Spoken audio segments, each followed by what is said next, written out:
जैन मित्रांनो, आपल्या सर्वांना माहितीच आहे की आपली पोलीस भरतीची अर्ज प्रक्रिया ही 29 तारखेपासून चालू झालेली आहे. पण आपल्या सर्वांच्या मनात एक प्रकारचा संभ्रमच निर्माण झालेला आहे की कोणत्या जिल्ह्यात अर्ज करायचा, कोणता जिल्हा आपल्यासाठी फायदेशीर ठरू शकतो. तर आज आपण अशा विषयावर बोलणार आहे, एसटी कॅटेगरी बद्दल बोलणार आहेत की एसटी कॅटेगरीच्या मुलांनी कुठं अर्ज करायला पाहिजे जेणेकरून त्यांचा तिथं जाऊन फायदा होऊ शकतो. फायदा म्हणजे असा की इतर जिल्ह्यांच्या कंपॅरिझन मध्ये त्या जिल्ह्यामध्ये एसटी कॅटेगरीची माझ्या मते तरी लिस्ट कमी लागू शकते. तर असे आपण 6 जिल्हे बघणार आहेत. तर त्यामुळे व्हिडिओला स्किप न करता शेवटपर्यंत व्हिडिओ बघा. तसेच चॅनलला जर नवीन असाल तर चॅनलला सबस्क्राईब करून घ्या, जेणेकरून मी समोरचे जे व्हिडिओ बनवेल ते तुमच्यापर्यंत तुमच्या पेजवर येऊन जातील. तर पहिला जिल्हा आपण बघूयात की वर्धा. पहिला जिल्हा आपण बघूया वर्धा. वर्धामध्ये एकूण जागा आहेत 134, ज्या की एसटी कॅटेगरीला यामध्ये एकूण 9 जागा आहेत. तर सर्वसाधारणला यामध्ये 5 जागा आहेत, महिलांना 3 आणि माजी सैनिकला 1, अशा एकूण 9 जागा एसटी कॅटेगरीला वर्धा जिल्ह्यामध्ये आहेत. तर यामध्ये पूर्णच्या पूर्ण ओपन जागा किती आहे तर सर्वसाधारणला 15 आणि महिलांना 17 या महिलांना यामध्ये 2 जागा शिल्लक आहेत.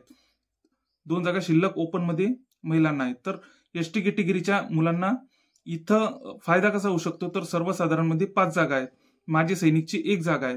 अशा माजी सैनिक जर इथं आला नाही तर मागच्या वेळेस आपण भरपूर जिल्हे असे बघितले, 5-6 जिल्हे तरी असे बघितले की तिथं माजी सैनिकचा कॅन्डिडेटच मिळाला नाही.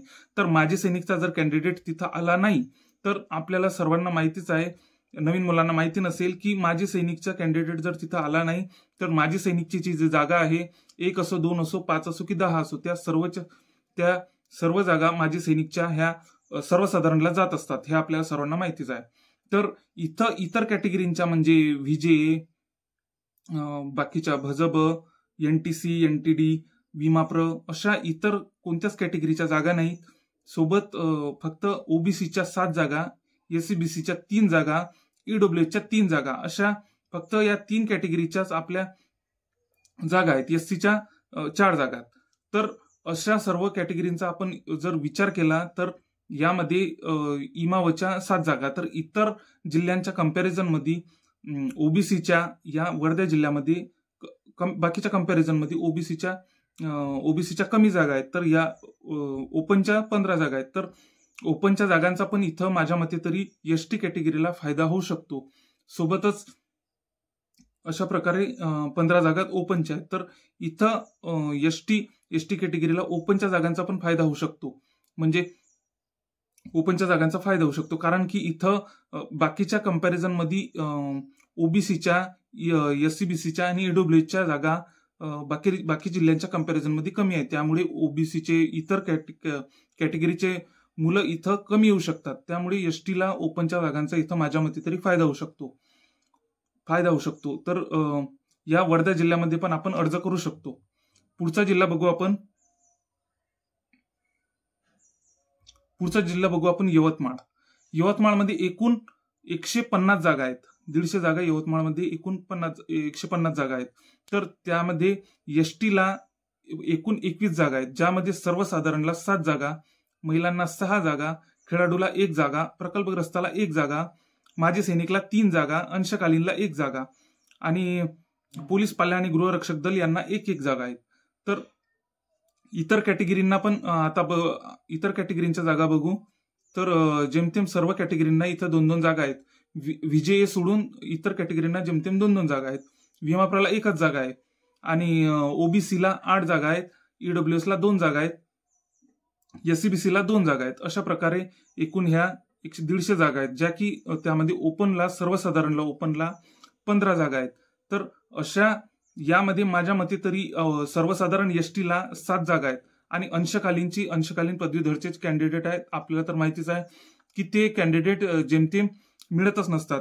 तर त्यामुळे हे अंशकालीन पदवीधरचे जे हे 1 असो, 2 जागा असो, तर ह्या पूर्णच्या पूर्ण जागा आपल्याला सर्वसाधारणला मिळत असतात. म्हणजे सर्वसाधारणच्या जे खालचे जे हे सर्वचे सर्व आरक्षण आहे, महिला, खेळाडू, प्रकल्पग्रस्त, भूकंपग्रस्त, माजी सैनिक, अंशकालीन पदवीधर, पोलीस पाल्य, गृहरक्षक दल, हे सर्वचे सर्व जे कॅन्डिडेट आले नाही तर आपल्याला माहितीच आहे की ह्या जागा ह्या सर्वसाधारणला मिळत असतात. तसे इतर कॅटेगरीच्या जागा इथं कमी असल्यामुळे इथं पण आपल्या एसटी कॅटेगरीला ओपनच्या म्हणजे 15 जागांचा फायदा होऊ शकतो, असं एक प्रकारचं माझं मत आहे. त्यामुळे यवतमाळला पण आपण अर्ज भरू शकतात. तर आता आपण तिसरा जिल्हा बघू. तिसरा जिल्हा अकोला. अकोल्याला एकूण 161 जागा आहेत. अकोल्याला एकूण 161 जागा आहेत. तर त्यापैकी आपल्या एसटीला 5 जागा आहेत. एसटीला 5 जागा आहेत. महिलांना 5 जागा आहेत. खेळाडूला 1, प्रकल्पग्रस्ताला 1, भूकंपाला नाही, माजी सैनिक 2, अंशकालीन 1 आणि गृहरक्षक दल 1, अशा एकूण 16 जागा आपल्याला आहेत. तर सर्वसाधारणला 5 जागा आहेत. तर सर्वसाधारणच्या 5 जागा आपल्याला आहेत. पण ओपनच्या जागा इथं 22 आहेत, जे की ओबीसीच्या 5, एससीबीसीच्या 5, ईडब्ल्यूच्या 5 अशा यांना 5-5 जागा आहेत इतर कॅटेगरींना, आणि एनटीसीला 5.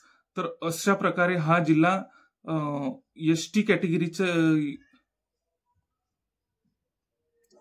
एनटीसीला 3 जागा. तर अशा प्रकारे आपल्याला हा जिल्हा पण एक प्रकारचा फायदेशीर ठरू शकतो, अकोला जिल्हा. तर आणखी एक जिल्हा बघू आपण, लातूर. लातूर जिल्ह्यामध्ये आपण बघू शकतो की लातूर जिल्ह्यामध्ये एकूण जागा आहेत 30. एकूण जागा खूप कमी जागा आहेत तिथं, एकूण जागा 30, ज्यामध्ये एसटीला एकूण जागा 6 आहेत. सोबतच सर्वसाधारणला 3 जागा, महिलांना 2 जागा, माजी सैनिकला 1 जागा. तर यामध्ये माजी सैनिकची जागा माझ्या मते तरी एसटीला मिळू शकते, कारण की इथं माजी सैनिकची एसटीला 1च जागा आहे आणि इतर जिल्ह्यांच्या कंपॅरिझन मध्ये इथं माजी सैनिकला ओपनची 1 पण जागा नाही. त्यामुळे इथं माजी सैनिकची कॅन्डिडेट जर मिळाला नाही तर सर्वसाधारणला एसटीच्या सर्वसाधारणला माजी सैनिकची जागा ही मिळू शकते, ज्या की 3 आहेत, तर इथं 4 होऊ शकतात. सोबतच इथं ओपनच्या जागा 2 आहेत. तर 2 जागा ह्या ओबीसीच्या 2, एससीबीसी ईडब्ल्यूच्या अशा 2-2 जागा आहेत. त्यामुळे ओपनच्या म्हणजे ओबी हा इतर कॅटेगरीच्या आहेत, ज्या इतर जिल्ह्यांच्या कंपॅरिझन मध्ये इतर जागा खूप कमी आहेत. त्यामुळे इथं रिस्क कोणी घेऊ शकत नाही माझ्या मते तरी. तर एसटी कॅटेगरीच्या मुलांना या 2 जागांचा पण फायदा होऊ शकतो, असं एक माझं प्रकारचं म्हणजे 2 जागा कोणत्या, तर ओपनच्या 2 जागांचा फायदा होऊ शकतो, एक प्रकारचं माझं मत आहे. तर इथं पण आपण लातूरला पण आपण अर्ज करू शकतो. आता पुढचा जिल्हा बघू आपण,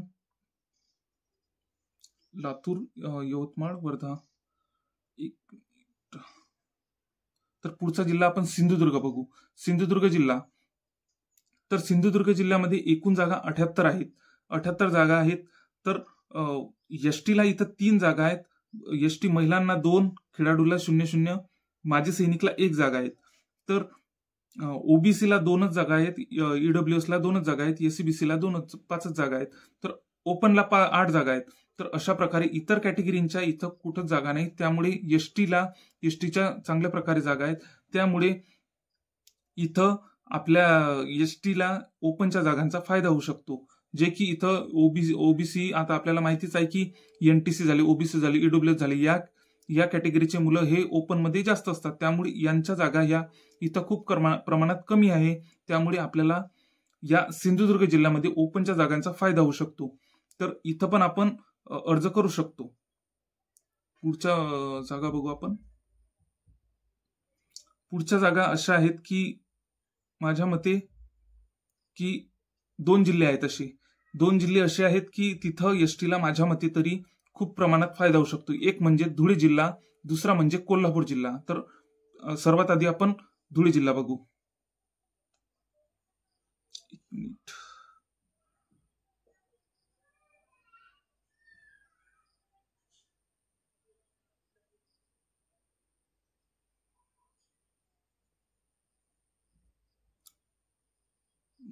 धुळे जिल्हा बघू आपण, थांबा 1 मिनिट, सॉरी.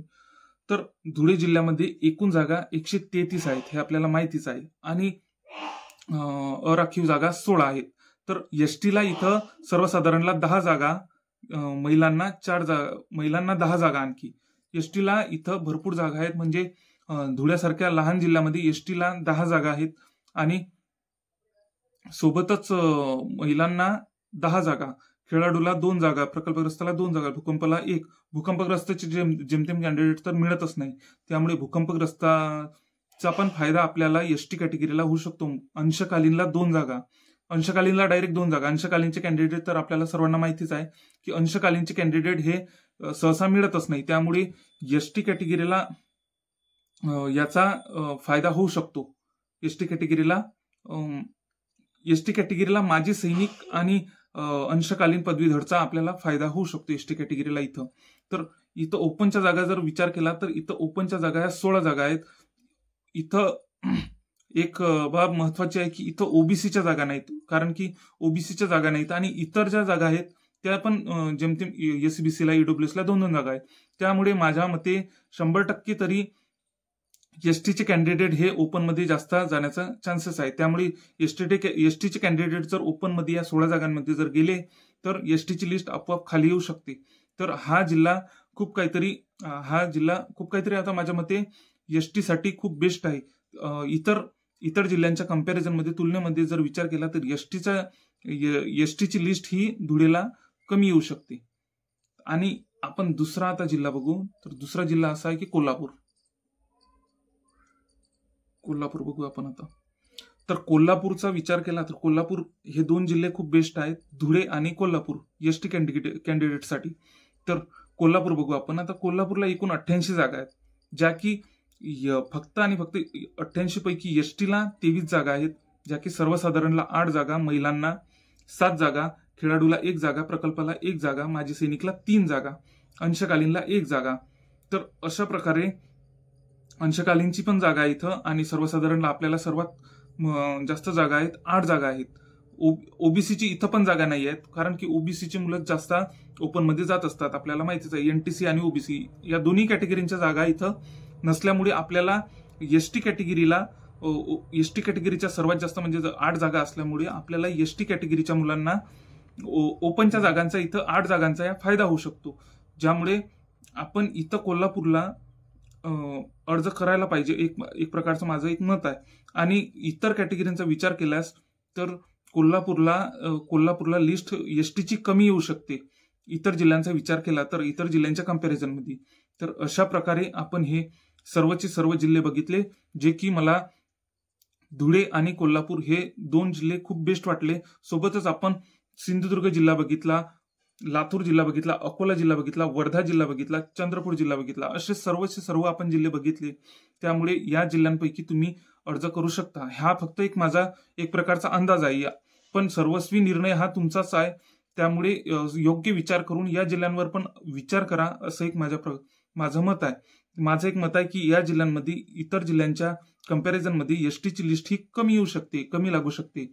तर या जिल्ह्यांवर तुम्ही नक्कीच विचार करा आणि धुळे आणि कोल्हापूर या जिल्ह्यांमध्ये एसटीची लिस्ट ही कमी लागू शकते, ओपनच्या जागांचा एसटीला फायदा होऊ शकतो. तर अशा प्रकारे आपण हे सर्व जिल्ह्यांच्या सविस्तर माहिती बघितली आणि सोबतच या जिल्ह्यांचे हे जे मी आतापर्यंत जिल्हे बघितले 5-6, तर या जिल्ह्यांची मागच्या वर्षीची काय लिस्ट लागली त्याच्यावर पण मी सविस्तरपणे व्हिडिओ बनवणार आहे. त्यामुळे चॅनलला सबस्क्राईब करा, जेणेकरून तुमच्यापर्यंत तो एसटी कॅटेगरीचा म्हणजे मागच्या 2024 आणि 23 मध्ये किती लिस्टा लागलेल्या आहेत या जिल्ह्याच्या, तर त्याच्याबद्दल मी पण सविस्तर व्हिडिओ बनवणार आहे. त्याच्यामुळे आपल्या चॅनलला सबस्क्राईब करून घ्या, जेणेकरून तो व्हिडिओ तुमच्या पेजला येऊन जाईल. जय हिंद.